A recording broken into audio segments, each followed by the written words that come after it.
بسم اللہ الرحمن الرحیم۔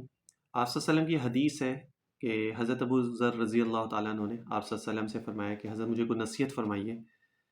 تو آپ صلی اللہ علیہ وسلم نے ان سے فرمایا کہ 6 نصیحتیں انہوں نے کی ہیں آپ صلی اللہ علیہ وسلم نے۔ اس میں سب سے پہلے نصیحت یہ تھی کہ انہوں نے فرمایا کہ تقوی اختیار کرو، اور تقوی پہ چلو گے تو انسان جو ہے وہ گناہوں سے بچتا ہے اور اللہ تعالیٰ کے قریب ہوتا ہے، کیونکہ گناہ تبھی ہوتا ہے جب اس کے دل میں اللہ کا ڈر نہیں ہوتا۔ جب اللہ کا ڈر دل میں ہوگا تو پھر گناہ نہیں ہوگا۔ ایک ہوگی۔ اس کے بعد حضرت ابو ذر رضی اللہ تعالیٰ نے فرمایا کہ حضرت مجھے کوئی اور نصیحت کیجیے۔ تو آپ صلی اللہ علیہ وسلم نے پھر ان کو فرمایا کہ قرآن مجید کی تلاوت کرو اور ذکر اللہ تعالیٰ کا ذکر کیا کرو۔ اگر تم یہ دونوں کام کرو گے تو تمہارا عرش پہ آسمان پہ ذکر ہوگا اور زمین پہ تمہارے لیے نور ہوگا۔ پھر حضرت ابو ذر نے فرمایا کہ آپ مجھے کچھ اور نصیحت فرمائیے۔ تو آپ صلی اللہ علیہ وسلم نے ان سے فرمایا کہ زیادہ ہنسنا مت کرو، کیونکہ زیادہ ہنسنا جو انسان کے دل کو مردہ کر دیتا ہے۔ خاموش رہا کرو، کم بولا کرو، ٹھیک ہے نا۔ اچھا، یہ 3 ہو گئی۔ چوتھے نمبر پہ انہوں نے پھر فرمایا کہ مجھے کوئی نصیحت فرمائیے۔ تو انہوں نے فرمایا کہ خاموش رہا کرو، کم بولا کرو، زیادہ نہ بولا کرو۔ اگر زیادہ بولو گے تو شیطان پہ تم سے، یہ میں مفہوم بتا رہا ہوں کہ شیطان جو ہے تم سے گناہ کروائے گا، ٹھیک ہے نا۔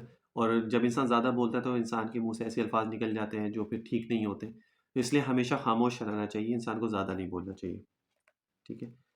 تو اچھا، پھر اس کے بعد حضرت ابو ذر نے دوبارہ فرمایا آپ صلی اللہ علیہ وسلم سے کہ مجھے کچھ اور نصیحت فرمائیے۔ تو آپ صلی اللہ علیہ وسلم نے پھر ان سے فرمایا کہ ہمیشہ حق اور سچی بات کہو، اگرچہ لوگ جو ہیں وہ تم سے خفا ہی کیوں نہ ہو جائے، ٹھیک ہے۔ لوگوں کی پرواہ نہ کرو، ہمیشہ حق اور سچی بات کہنا، تو اللہ تعالیٰ جو ہے وہ تمہاری مدد فرمائیں گے۔ مفہوم بتا رہا ہوں، ہو بہو الفاظ نہیں بتا رہا ہوں۔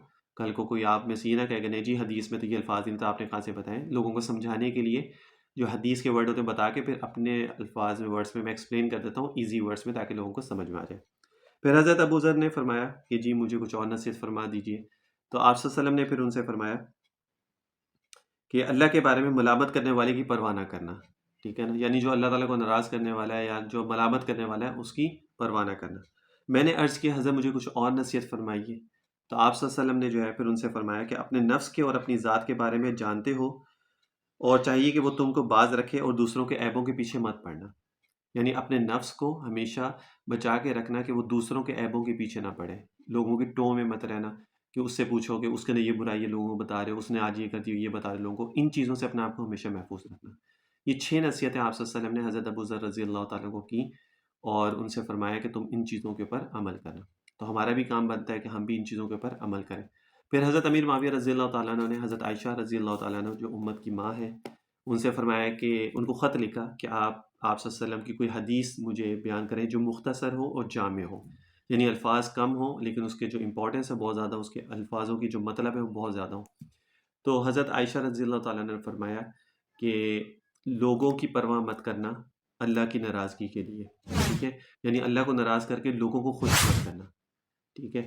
اور اگر تم نے ایسا کیا کہ لوگوں کو خوش کرو اور اللہ کو ناراض کرے ہو تو پھر اللہ تعالیٰ تمہیں انہی کے سپرد کر دے گا۔ اور اگر تم اللہ کو راضی کرو گے اور لوگوں کی پرواہ نہیں کرو گے تو اللہ تعالیٰ تمہیں دنیا اور آخرت دونوں دے گا۔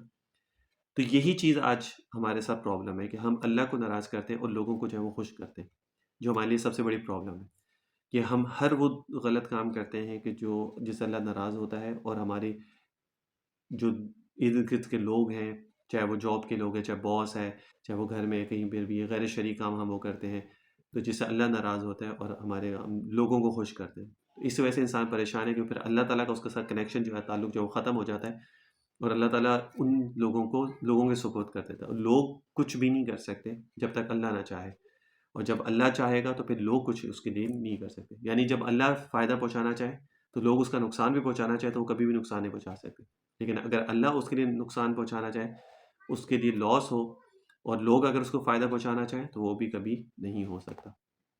اللہ تعالیٰ ہمیں ان احادیث کے اوپر جو ہے وہ عمل کرنے کی توفیق عطا فرمائے۔ صلی اللہ علیہ وسلم تسلیما کثیرا کثیرا۔